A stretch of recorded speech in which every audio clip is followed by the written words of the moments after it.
తెలంగాణలో రోజురోజుకి చలి తీవ్రత విపరీతంగా పెరుగుతుందని వాతావరణ శాఖ చెప్పింది.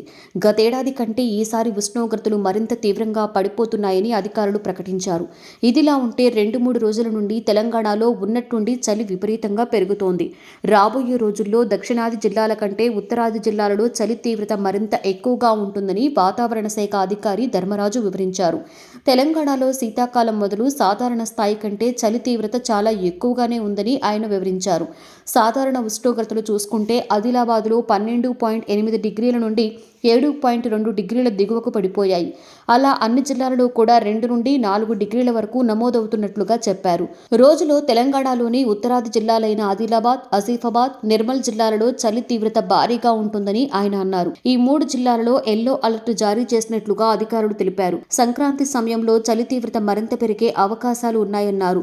రాష్ట్రంలో ఈశాన్య గాలులు చురుకుగా వీస్తున్నాయని, దాని ప్రభావంతోనే గత 2 రోజులుగా చలి తీవ్రత బాగా పెరిగినట్లుగా వాతావరణ శాఖ అధికారి చెప్పారు. ఈశాన్య గాలులతో పాటుగా రాష్ట్రంపై తూర్పు గాలుల ప్రభావం కూడా ఉందన్నారు. ఈ గాలుల కారణంగా ఉదయం వేళ దట్టమైన పొగమంచు కురిసేటువంటి అవకాశం బాగా ఉందని చెప్పారు. ఉత్తర తెలంగాణ జిల్లాలలో చలి తీవ్రతతో పాటు పొగమంచు ఎక్కువగా కురవనున్నట్లు ప్రజలు అప్రమత్తంగా ఉండాలి అన్నారు. హైదరాబాద్లో సాధారణం కంటే 2 డిగ్రీలు తక్కువ నమోదవుతుంది. రానున్న 3 రోజులు కూడా ఇదే పరిస్థితి కనిపిస్తుందన్నారు. రాష్ట్రంలో చలి తీవ్రత పెరిగిపోయింది. సంగారెడ్డి, ఆదిలాబాద్, ఆసిఫాబాద్, వికారాబాద్, రంగారెడ్డి జిల్లాలలో కనిష్ట ఉష్ణోగ్రతలు తీవ్రంగా పడిపోయాయి.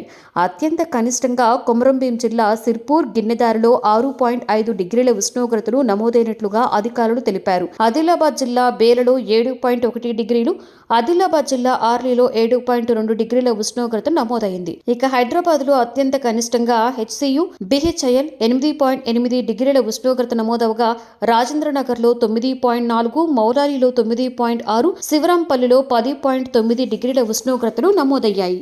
ప్రభాత సూర్యుడు జాతీయ తెలుగు దినపత్రిక. ప్రతి అక్షరం నిజం వైపు. నిజం దాగదు, వార్త ఆగదు.